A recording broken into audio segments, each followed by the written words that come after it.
Hello，大家好，我是修空调的王先生啊。我们今天来说一下怎么取孔的。因为安装空调呢，它有很多房子是需要取孔的。取孔呢，可以说是一个顺便就能赚钱的吧。所以最好还是安装空调的，还是要自己学会取孔。首先，我们来看一下我们用的这款取孔机，这已经好几年了。当时买的时候好像是260块钱买的。好，首先我们来了解一下这个取孔机。首先我们看一下这个按钮，它是可以起到锁定这个按钮的作用。当你取很厚墙的时候，按一下，这个时候你就不用那么麻烦了，一直转着这个按钮了。当你取好的时候，按一下就会弹开。接下来看一下这个，这是一个辅助把。这个把呢，我们可以装在这上面，也可以装在这里，就是你怎么顺手怎么安装就可以了。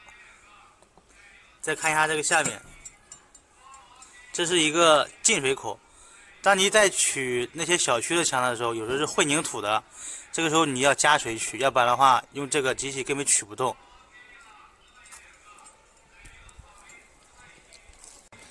现在我们来看一下这边，这里有个按钮，作用是非常大的。当你在取孔的时候，钻头卡到墙里面，这个时候呢，机子就会停掉，然后起到保护电机的作用。然后你要按一下这个按钮，才可以继续取孔。好了，现在我给大家来演示一下我们新手时期的时候是如何取孔的。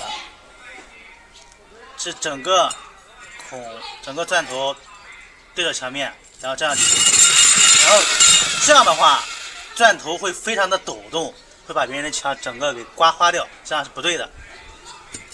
现在我教大家一个正确的取孔方式，倾斜着拿这个取孔机，然后用钻头的下半部分对着墙壁，轻轻的先磨出一个印子来，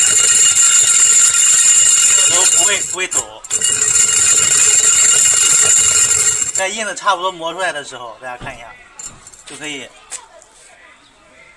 把整个放好，开始取孔。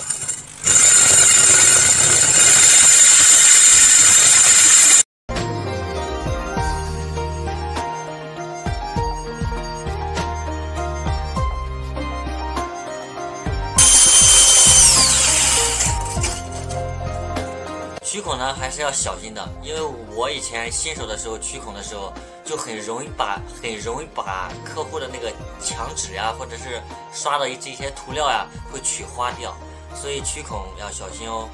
好，喜欢的可以给我点个关注或者点个赞，谢谢大家，谢谢。Dum dum dum